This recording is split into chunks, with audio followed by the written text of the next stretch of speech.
Hello guys, ജിതിനാണ് ഈ ഒരു spiritual പടി. കഴിഞ്ഞ കുറച്ച് വീഡിയോസ് ഞാൻ ചെയ്തിട്ടുണ്ടായിരുന്നു. അതായത് നമ്മുടെ ഹാർട്ട് ചക്രാസിൻ്റെയും അതേപോലെ സേക്രൽ ചക്രാസിൻ്റെയും വീഡിയോസ്. അത് കണ്ടു കഴിഞ്ഞിട്ട് കുറച്ച് പേർക്ക് എനിക്ക് മെസ്സേജ് അയച്ചിട്ടുണ്ടായിരുന്നു, ചേട്ടാ ബാക്കി പറഞ്ഞു കൊടുക്കരുത്, കാരണം മുകളിലോട്ട് പോകുന്നതോറും പ്രശ്നങ്ങളാണെന്ന്. ശരിയാണ്, മുകളിലോട്ട് പോകുന്നതോറും പ്രശ്നങ്ങളുണ്ട് ലൈഫിൽ ഈ സാധനം കൊണ്ട്. എന്തുകൊണ്ടെന്ന് വെച്ചിട്ടുണ്ടെങ്കിൽ നമ്മൾ പ്രോപ്പറായിട്ടല്ല ചെയ്യുന്നതെങ്കിൽ പണി കിട്ടും. അതുകൊണ്ട് ഞാൻ ആദ്യമേ വിചാരിച്ചിട്ടുണ്ടായിരുന്നു ഞാനൊരു തേർഡ് ഓർ ഫോർത്ത്, അതായത് ഹാർട്ട് ചക്രാസ് വരെയുള്ള കാര്യങ്ങളെ പറഞ്ഞു കൊടുക്കുള്ളൂ, ബാക്കി മേലോട്ടുള്ള കാര്യങ്ങൾ ഞാൻ പറഞ്ഞു കൊടുക്കില്ല. കാരണം ടൈം ആകുമ്പോൾ ഇത് നിങ്ങളോട് തേടി വരും. അല്ലാണ്ട് നിങ്ങൾ ഇതിൻ്റെ പുറകെ പോയി ചെയ്ത് കഴിഞ്ഞിട്ടുണ്ടെങ്കിൽ ആപത്ത് വരുത്തിവെക്കുന്നൊരു പരിപാടിയാണ്.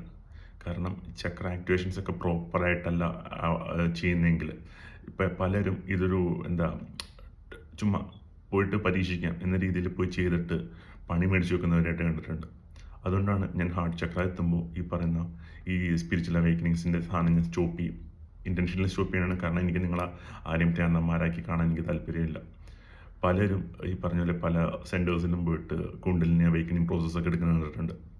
പക്ഷേ ഇതിൻ്റെ ആഫ്റ്റർ എഫക്റ്റ് എന്താണെന്ന് കൂടി നിങ്ങൾ അറിയണം. കാരണം നിങ്ങളുടെ ബേസ് ഇല്ലാണ്ട് നിങ്ങൾ ഈ പറയുന്ന സ്ഥലങ്ങളിലൊക്കെ പോയി ചെയ്തിട്ട് കുണ്ടലിനി അവേക്കനിങ് ആക്കാൻ നോക്കിക്കഴിഞ്ഞിട്ടുണ്ടെങ്കിൽ എന്താ പ്രശ്നം എന്ന് വെച്ചിട്ടുണ്ടെങ്കിൽ നമ്മുടെ ചക്രാസ് സ്ട്രോങ് അല്ലെങ്കിൽ ഈ പറയുന്ന സംഭവം പൊങ്ങി മേളിലോട്ട് വരും. പക്ഷേ നമുക്ക് എങ്ങനെ വരും എന്ന് പറയാൻ പറ്റില്ല.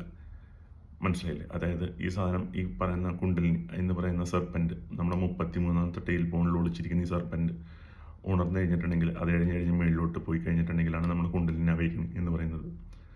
ആ സമയത്ത് നമ്മുടെ ചക്രാസ് കംപ്ലീറ്റ്ലി ഈ പറഞ്ഞ ആക്റ്റീവ് അല്ലെങ്കിൽ ചക്രാസിൻ്റെ വിത്ഡ്രോവൽസ് ഉണ്ടാവും. അതായത് ഇപ്പോൾ ഞാൻ പറഞ്ഞായിരുന്നു, അതായത് നമ്മുടെ റൂട്ട് ചക്ര ആണെങ്കിൽ നമുക്ക് ഫിയർ കൂടും. ഇനി നമ്മുടെ താഴത്തെ നമ്മുടെ സേക്രൽ ചക്രസ് ആണെങ്കിൽ നമുക്ക് ഡിസയേഴ്സ് കൂടും.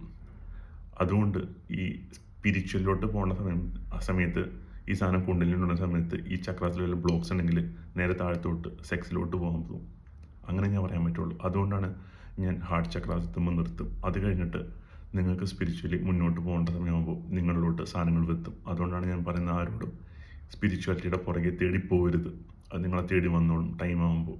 ഓക്കെ, അപ്പോൾ എന്തെങ്കിലും ഡൗട്ടോ കാര്യങ്ങളോ ഉണ്ടെങ്കിൽ നിങ്ങളെനിക്ക് മെസ്സേജ് അയച്ചു പേഴ്സണലി, ഞാൻ നിങ്ങൾക്ക് റിപ്ലൈ തരാം കിട്ടുന്ന മുറയ്ക്ക്. അപ്പോൾ അടുത്ത വീഡിയോയിൽ കാണാം ഗൈസ്. ബൈ. കൂടുതൽ പറഞ്ഞ് വഷളാക്കാൻ താല്പര്യമില്ലാത്തതുകൊണ്ടാണ്. അപ്പോൾ അടുത്ത വീഡിയോ കാണാം. ബൈ.